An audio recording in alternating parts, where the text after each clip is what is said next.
Hey everyone, I'm here with Sara, Layton, founder and owner of Layton Sports Cards. First of all, Sara, I want to say congratulations on the beautiful business that you and Rich have built here. You continue to innovate, legitimize breaking, and inspire so many people to start doing this, including me. You came into this, industry, into this space when it was completely brand new. And I was telling Rich earlier, it's like, even 10 years later, 12 years later, it's still something that so many people don't understand, which is incredible considering like how much it's grown in the past decade. And I'm just super grateful to be here and super excited to learn more about your operation. And more than anything, the best thing about this industry for me, the best experiences that I've had is meeting incredible people like you. Well, thank you. I'm so glad that you made the time to come visit us over here. And, we always love working with you. And you also are inspiring, I have to say. I mean, you started Mama Breaks, and Rich started Layton Sports Cards, and I kind of jumped on board. So I feel like you are really the one who's the inspiring one. Thank you so much. And I'll never forget the first day I met you. I don't know if you remember, it was at the Mint Collective 2 years ago already. Can you believe that was 2 years ago? That's crazy. It's crazy to think. And around that time, if I can paint a picture for everyone, I think it was maybe like a couple of months where Fanatics just acquired Tops. Mm-hmm. Yep. It was the first big show that we had in Vegas. And I was lucky enough to be invited by Christina from Card Ladder to be a part of a panel that we did about breaking. Yep. Where I was invited as the panel moderator. So I was the one there like facilitating the conversation and asking questions to a group of people. And I just really think those experiences and getting to meet someone like you, a woman in this industry who has built a breaking business, alongside Rich, but just the way that you spoke, like the way that you answered some of the questions that I had, I just felt like I had so much to learn. And since then, you and Rich have been such a great part of me. Just like, you've been so kind. You explain things in such a good way. Like, you have such a great energy about you. And the way that you have different insights about what we do has helped me so much. Thank you. Yeah. I think I don't want to say that I'm kind of an outsider because I didn't really collect too much as a kid. But I did kind of come from it as a non-collector that turned into a collector. I do have like a different view of a lot of the stuff that goes on in the industry. So I appreciate that. Thank you. I really think that's super important though, to find that balance, because a lot of people, or a lot of us, come in, me included, thinking like, hey, this is something that I want to do as a hobby. Maybe I'll do some things that are like a business, but you really kind of helped me switch that mentality where it's like, yes, this is something that I love to do and this is a hobby, but the breaking part is a legitimate service that you provide to people, and you constantly have to think about it as you are a member of this industry. So it's important to go to conferences. Mm-hmm. It's important to meet and network, just like if any other corporate job that you would have. Right. Because you're trying to build something for the long term. You're trying to build something good and substantial for people. So can you walk us through the path that you had with building Layton Sports Cards, and what has been your role from the beginning? What's your role now? Sure. Really, when it started back in 2012, we were still in New Jersey. We started breaking out of our tiny apartment with the goals of opening up a hobby shop, because back then it needed to be legitimate for anyone to kind of take us seriously. So we did everything we had. We had our business license. We did everything we needed to do, but we wanted to have a storefront. It's like, we are here. We are a part of this industry. But back then, my role was sorting when I got home from my job. I worked in the hospital on the administration side. So when we did start Layton, I wasn't really a big part of it. And I tried not to be. That didn't last. But so I would get home from my job, and then I would help with sorting and things like that, and shipping. And then we moved down to Florida in 2015, and I had to start all over with work, and I had no time off. I had to rebuild relationships in my line of work. And Rich said to me one day, he said, why don't you come work for me? And why are you doing this? And I said, okay, let's do it. And I did, and I haven't looked back. Very cool. I think I've talked to you about this before too, and just the person that you decide to marry, like your spouse. Even though, you know, my husband hasn't been that big of a part of building it because it's mine, but I definitely couldn't have done it without him to this point. He's experienced that with me, like the first year, where it was literally, I was breaking, he was the one sitting next to me, sorting and top loading and helping me ship at night. Right. And he did that for a majority of like the first year and a half. And it wasn't until, you know, it started getting a little much. We did also had a family, and we had to sit down and figure out like, hey, there needs to be a balance here. There needs to be some boundaries and separation to this, because it's just not. That is so important, because I remember waking up in the morning and I open my eyes and there's just shipping supplies on my side of the bed. And I was like, we got to get this out of the house. Yeah. This is not okay, because we wake up, we're at work, I go to work, you're home at work, then we both come home and you're working and I'm working, and this is not, we can't live like this. And it's really stressful, but it's true. You have to like learn from that and take steps and figure out what's best for your family and for both of you. Yeah. And that means like a little more of a risk, you know, taking on an office space or taking on a shop. It's all for the better. So I resonate a lot with your story and how we started too. Like, as you know, my first breaks were on my dining room table. Right. Too, and just like starting where you are and slowly recognizing that, you know, you're getting better as you go. Just growing. You have to, yeah. I think the slow grow with that is what's important. You know, you start with what you can handle, and then you get bigger and bigger and bigger as you grow in the industry. And I think we have the same story. Yeah, I mean, and that's a beautiful story, I think, because it shows that with the right, you know, perseverance, determination, ambition, and just passion for what you do, you can really do anything. And right. It just transcends this industry. But like I said, part of my favorite thing about the past 3 years is meeting incredible people who have understood that and proven that you can do that. I go to these conferences, Sarah, and I meet people like you and Rich, and I go, man, if they can do it, what's stopping me from doing it? Right. So that's what I really want everybody to take home with this conversation in this video here too, because everyone that I meet always talks about you and Rich like, yeah, they're great people. And you're just here, you know. That's good to hear. Innovating and really helping the industry, I feel. So I want to talk about your path as a mother in all of this, because that's something I definitely resonate with too. Now, with your little one, like, how has that changed? How has having Rocco changed your roles? It's changed everything. And when we were expecting him, I used to say all the time, like, he's going to roll where we roll. That's how he's got to be able to adapt to what we do.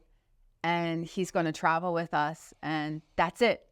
All good. And it worked at first. And I took him to the Mint. I took him to the National. He went to the TOPS conference.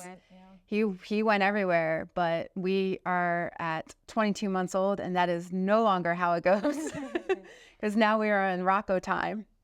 But I stepped back for a really long time. We have a great team of people who work here, and I was able to sort of give a lot of my responsibilities to them so that everything would keep rolling and that I could focus on Rocco.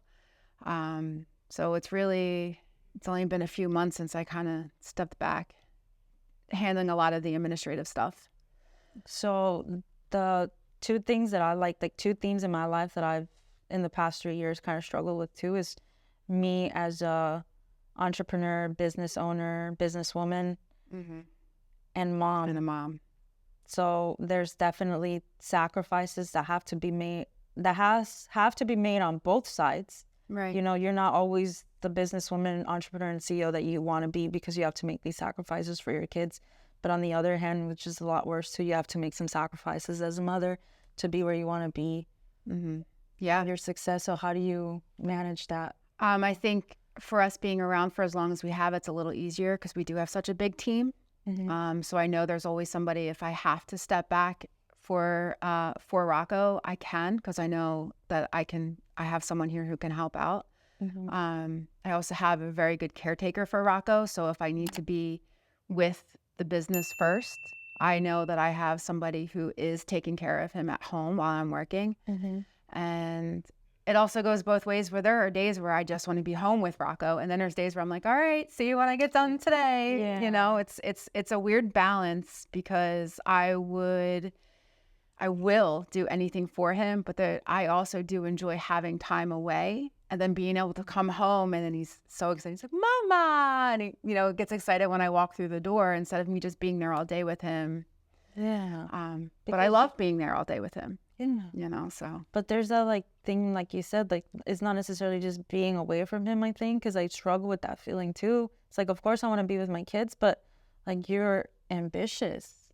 Right. You want to grow, and you want to be, the best. Right. So you have to sometimes, it's a balance. Crazy balance. I don't think there's a right way to balance it. I think it really depends on the day. You're more a mom or you're more an entrepreneur, which it just really depends on what happens when you wake up that day. But something I took away a lot from what you just said, and this is something that I've been working on the past year too, is you keep talking about the incredible people who help you. So I think part of that is building a really great team that you said that you can trust. Yep. To allow you that time to go and be mom, because if you don't, it just becomes really unsustainable. It does. I do spend a lot of time after he goes to bed, on my laptop working. So, sleep is minimal. But right, yeah. Oh my goodness, sorry. I know. Rich, and threw me off. Did they pull something big? Probably. They must have pulled something big out there. Yeah.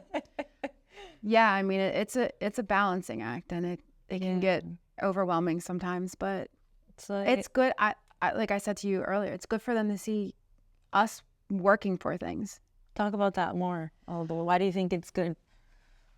I think it can show them that we're more than just mom.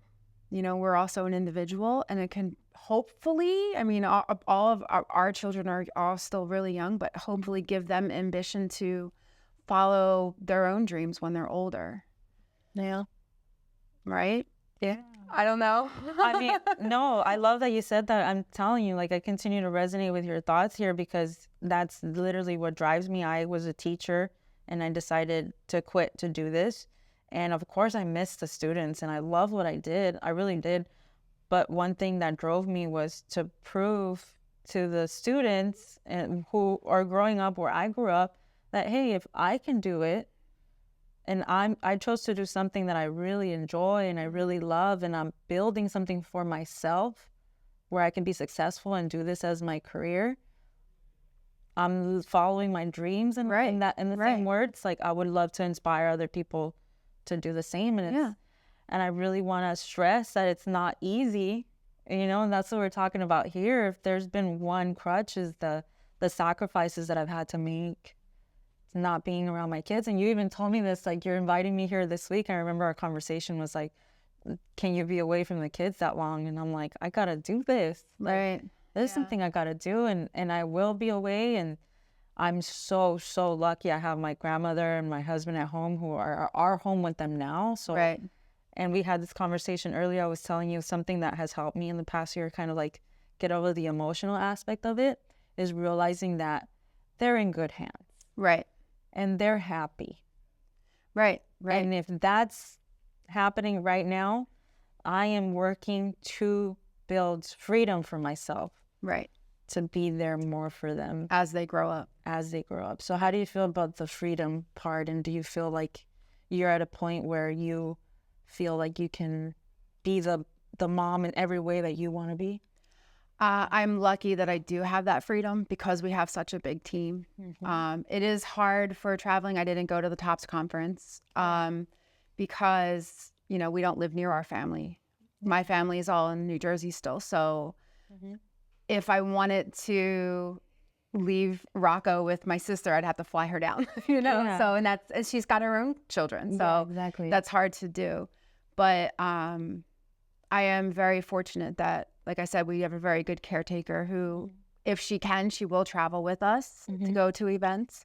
You'll see her at some events this summer, I think. And, Big you know, events this summer. big events, yeah. And that's something, like, what I want to say with that question is, like, that is something that you've built for yourself. Right. Like, how beautiful is that? That's, if there's anything that I aspire to the most, it's that.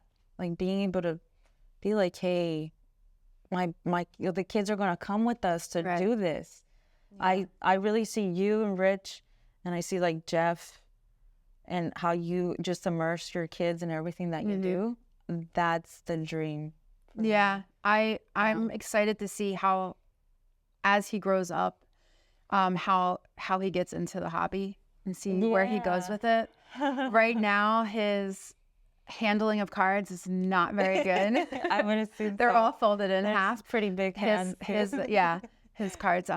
But he right now, we have the Pixar the Weisswords cards. I don't even know where they came from, but he has a ton of them, and he sees Woody and Jessie and Nemo and the characters he knows, and he'll hold them and he looks at them, and then I'll grab his, you know, Woody, and it looks at Woody, and I'll grab Buzz and he looks at Buzz.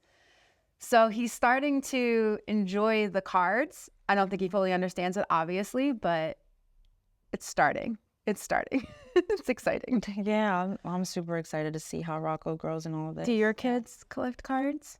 My oldest kind of doesn't really think it's that cool, but he'll do like Spider-Man stuff.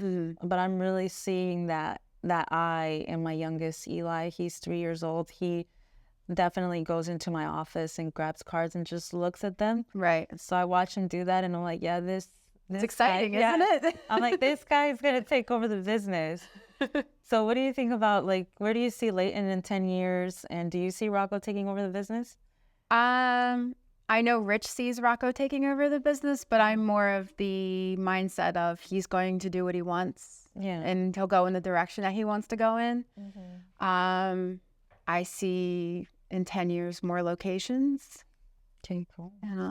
Bigger, hopefully, for sports and gaming. Yeah, I mean, the gaming is incredible. I really enjoyed it there. Gaming is a cool spot, and that was a lot of Rich's vision. He definitely, I mean, I was a little afraid for a while because we had to fully rebuild the space that it's in. And, you know, it took a lot of time and money. And I'm like, oh, I hope this works. I hope this works. I hope this works. And then our first weekend, there was a line of people outside, and it was like, I don't know why I didn't fully trust his vision. You know, I mean, he built Layton sports cards into what it is today. Of course he can build Layton gaming into what it is. So I'm excited to see how it continues to grow. I think there's like a lot of room for growth with breaking and gaming too. Yeah. I mean, it really took off. We've been breaking gaming since 2021, I think. Okay. So we've been doing it for a while, and it didn't get too big, but we moved over to Fanatics, and it's taking off. I mean, the space back there where gaming breaking and sorting and shipping happens is very small for what they're putting out. So yeah, it's exciting. It is exciting. Yeah, it's exciting. So if you could have like one piece of advice for women who are mothers that want to start a business today, what piece of advice would you give them?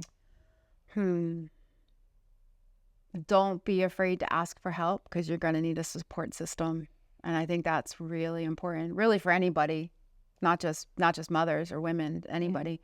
Having a support system is really what allows us to continue to grow. Yeah, I think that's the most important. So don't be afraid to lean on them when you can. And reach out. Because there might be people who can be that support that you haven't tapped into yet, and you don't know. You might end up having a nice support system right there. So That's really great advice. I wish I heard that when I started. Honestly, it took me a while to get there. And that's another beautiful thing about doing this and just getting started is I'm telling you, you learn the most when you talk to people who have been doing it for so long, so much longer than you, and kind Yeah. of recognize these things over time. And I think when I first started, I felt like it was really, just like I say it's like who I am, but it's not a good thing, just I want to do everything and I'm super like I love to work hard and I'm gonna make sure I figure out how to do this, and that. But I don't feel like I've really started to see real growth until I started asking for help. Right. And Yeah. then it just feels once I really was able to start asking for help and doing that, I started feeling more of this momentum that I feel like I Right. have. Well, and you're building your own community besides the collectors who watch you. You're building your community of colleagues too with that, because I mean, breaking can be very individual, Yeah. so Yeah. it can get lonely. Yeah, we need to all work together more. Yeah, That was I yeah. was telling all the breakers that at the TOPS conference too, actually. Like it's just we were asking each other questions and I was like, dude, we just need to call each other more. Yeah, for real. Yeah. I mean, I feel like a lot of us all have the same issues going on, right? Yeah. I mean, Constantly. And it's like Rich said, it's you're always trying to get better over time. And yeah, as technology advances, as like more people start learning about the hobby, more new issues arise. And why do we have to like try to figure them out alone? right. Where if we get together and figure it out all together, just helps all of us grow. That's right. That's very true. There's enough to go around for all of us, like if you think about it that way. So That's how I look at it. Yeah. I mean, everybody has a different style of what they do. So somebody that I might have introduced to the hobby is someone completely different that you might have introduced Right, to the hobby. right. And like what we're doing here this weekend is both coming together and sharing our audiences and like doing something really special for them has been the goal. And if more of us do that, I think that's what it's all about, serving the people who are supporting our businesses. yeah, I support more collaborations in Yeah. the future. I really do. I think, and it's so fun. It is fun. This has been a great time. It has. And I loved watching you yesterday over at the gaming shop, running around doing everything. I was like, Yeah, we're learning. We're learning all this, and this is, I feel like so worth it for me and my journey and my business right now because I not only get to do this for all of you, but I also, like told you, Rich, like I'm just blown away and learning and everything that you built and to continue to be inspired. Like I go back home after a trip like this and I'm like, yeah, let's go. Let's do it. Nothing can stop us, it's Yeah. crazy out there, isn't it? I mean, yeah. And again, like what makes me so happy to hear from Rich is always like, it's not perfect. No, It's not perfect No. because that's the right idea. Because if you're sitting here and saying, oh yeah, I got it all figured out, I No. don't think that's the right idea. No. Yeah. We actually always ask our sorters and shippers when we have meetings with them, if you have any ideas of what you think can improve the process, let us know. We are all ears. We want to hear it.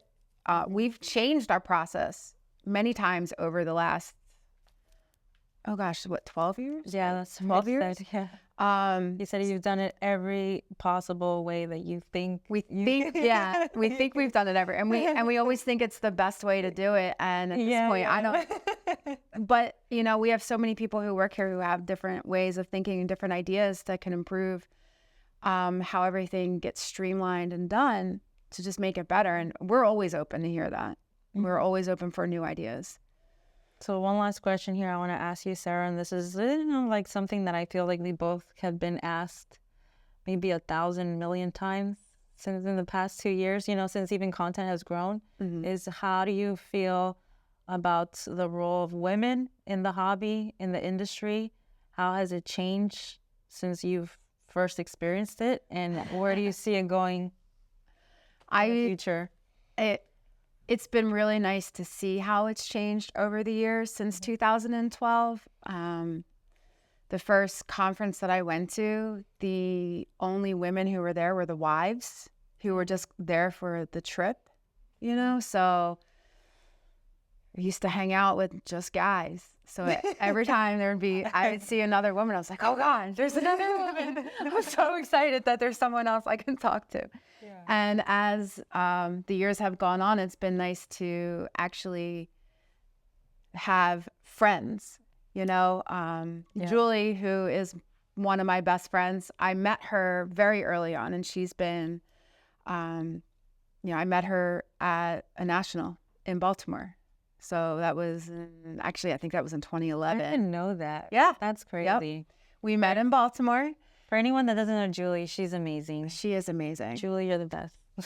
I miss you, Julie. I actually sent her a video this morning of Rocco saying, hi, Julie. It was really cute. But anyway, we met at the National in Baltimore. The following year, it was in Chicago, and she was on Twitter asking if anyone was going to a Cubs game, and we were planning to go to a Cubs game. I said, hey, we're going. Come with us. Let's go. And we did, and we've been friends ever since. Yep. We went from seeing each other once a year at the National to, she flies in to see Rocco as much as she possibly can. So it's been really nice to have more of that, because it was just her and I, and now having you at Courtney, Ty, all of them, having all these women that come together now, it's awesome. Yeah. It's really nice. Yeah. Moving forward, especially that's why I really wanted to share your story here, because I think I told you, watching you getting to meet you at Mint, I think was pivotal for me. Watching you and how you did the business and how much of a role you played, and seeing, like you said, like another woman and being like, oh yeah, she knows what she's doing. I was so nervous. I have to tell you, that was. You think I was nervous? So nervous. You held yourself so well. I thought that of you. Did you? I was like, oh. I was like, she knows what she's doing. She knows what she's doing. I'm like, I need to get on her level. That's so funny, because that morning before our session, Rich woke up, got dressed, and he left the room. He was like, I'm going downstairs. Do you want a coffee? And I was like, no, I'll get my coffee. And he just left, and he just left me alone, because he knew, obviously we've been together for a long time. So he knew, like, I needed to set my brain right, because I was so nervous. That was great. I think to this day, that was probably the best panel at that show, because a lot of people had really great questions. The room was full too. Every time someone would walk in, I was like, oh my gosh, there's just nowhere for anyone else to sit. It's full. I was so nervous, but they had a lot of great questions. It was fun. Okay, everyone, thank you so much for watching. I hope you got a lot of value out of this, as much as I did. And I just want to say to everyone here, all the mom entrepreneurs that may be watching this, I'm 100% telling you here, I'm here for you. And I want to say Happy Mother's Day. Happy Mother's Day. It's in a couple of weeks. So it's in a week. Yeah, in a week. It is, huh? So happy Mother's Day, Sara. Thank you so much. Thank you for being an inspiration. Amazing. I can't wait to continue being friends in this industry for a very long time. For sure. Definitely.